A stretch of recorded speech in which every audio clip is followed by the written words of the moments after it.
اس طرح ہمیں ماحول کو صاف رکھنے کی تلقین کی گئی ہے، اس طرح ہمیں اپنے خیالات کو پاکیزہ رکھنے کی بھی تلقین کی گئی ہے۔ جب خیالات پاکیزہ ہوں گے تو اچھی صحت ہوگی، جب خیالات گندے ہوں گے، خیالات غلیظ ہوں گے، خیالات کے اندر شہوات ہوں گی، خیالات کے اندر نفرت ہوگی، بغض ہوگا، حسد ہوگا، کینہ ہوگا، تکبر ہوگا، تعلی ہوگی، سرکشی ہوگی، تمرد ہوگا، ریا ہوگی، تصنع ہوگا، بناوٹ ہوگی، یہ ساری بیماریاں ہیں جو ہم اپنے ساتھ پالے ہوئے ہیں، اور ہم سمجھتے ہیں کہ ہم فلاں سے نفرت کرتے ہیں۔ اس کو کیا فرق پڑتا ہے؟ نفرت تو تم کر رہے ہو، حسد کی جلن تمہیں سہنی پڑے گی، اس کو تو نہیں سہنی پڑے گی۔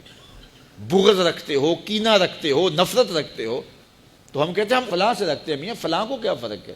وہ سب کچھ تو تم اپنے اندر رکھے ہو۔ وہ کیمیائی عمل جو ہوتا ہے، جو صحت پہ مضر اثرات پڑتے ہیں، طبیعت میں گھٹن آتی ہے، طبیعت میں غصہ پیدا ہو جاتا ہے، اور ہر وقت چڑچڑا مزاج ہو جاتا ہے، ہر وقت ایک بے چینی میں رہتے ہو، تو وہ تم رہتے ہو، وہ تو نہیں رہتا۔ تو اس لیے وہ اپنے آپ کو صاف کریں، اپنے اندر کی آگ بجھائیں، اپنے اندر کو ٹھنڈا رکھیں، اپنے اندر کی ستھرائی کا، پاکیزگی کا، طہارت کا سامان کریں۔ ان چیزوں کا التزام اور ان چیزوں کا اہتمام کرنا یہ ہمارے دین نے ہمیں سکھایا ہے۔ اسی طرح جب کوئی شخص برائی کرتا ہے، کوئی بھی برائی کرے، تو اس کی اثرات اس کے اوپر مرتب ہوتے ہیں۔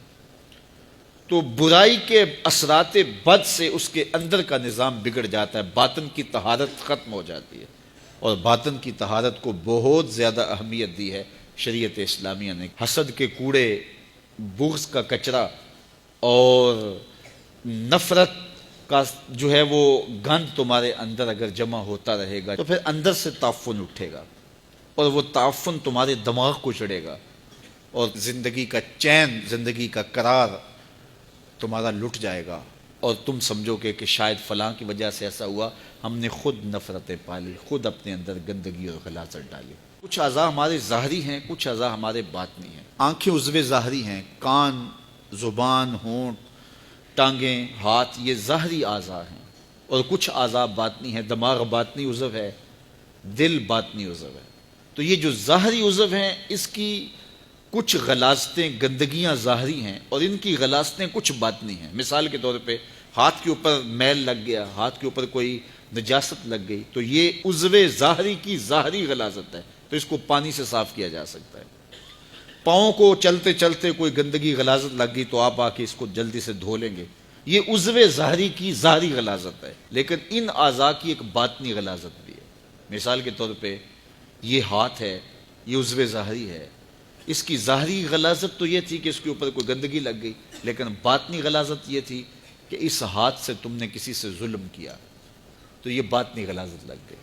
یہ زبان، اس کی ظاہری غلاظت تو یہ تھی کہ کوئی منہ میں ایسی چیز پڑ گئی جو گندی تھی، تو اس کی ظاہری غلاظت ہے اس ظاہری عضو کی۔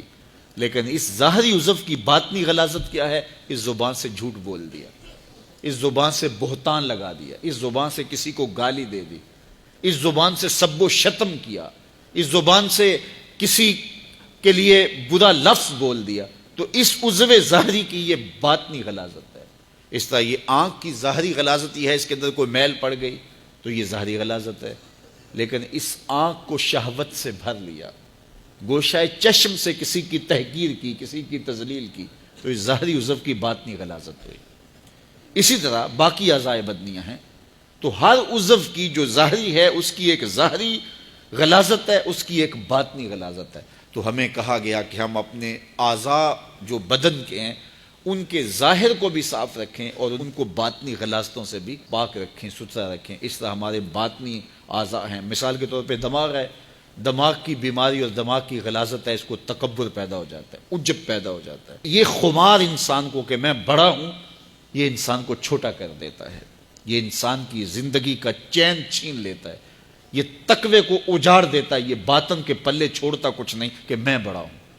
اس کائنات میں سب سے بڑا جرم ہوا ہی یہ ہے کہ ابلیس نے کہا تھا انا خیر منہ، میں بہتر، یہ میں جو تھی اس نے اس کا بیڑا غرق کر دیا۔ جو بڑا ہوتا ہے اس کو بتانا نہیں پڑتا میں بڑا ہوں، لوگ دیکھتے ہیں کہ وہ بڑا ہے۔ بڑائی لفظوں سے نہیں بتائی جاتی، بڑائی کردار کی ہوتی ہے، بڑائی سوچوں کی ہوتی ہے۔ بڑا آدمی دکھائی دیتا ہے کہ یہ بڑا ہے، اس کی عادات سے پتہ چلتا ہے بڑا ہے، اس کے اطوار سے پتہ چلتا ہے بڑا، اس کے طرز زندگی سے پتہ چلتا ہے کہ وہ بڑا ہے۔ تو کسی کو چھوٹا نہ سمجھو، کسی کو حقیر نہ جانو۔ واصف علی واصف مرحوم نے کہا تھا کہ کوئی چھوٹا تب نظر آتا ہے کہ اسے دور سے دیکھا جائے یا پھر غرور سے دیکھا جائے۔ کسی کو قریب سے دیکھیں اور پیار سے دیکھیں تو پھر کوئی چھوٹا نہیں ہوتا۔ کس کو پتھر مارے ناصر کون پرایا ہے، دل کے شیش محل میں ایک ایک چہرہ اپنا لگتا ہے۔ لوگوں سے پیار کرو، لوگوں سے محبت کرو، لوگوں کو قریب کرو، نفرتوں کے سوداگر نہ بنو، محبتوں کی دکان کھولو۔ جہاں تک ممکن ہو لوگوں کی خیر خواہی کرو، اور اگر لوگوں کے لیے خیر خواہی نہیں کر سکتے تو کسی کی بدخواہی بھی نہ کرو۔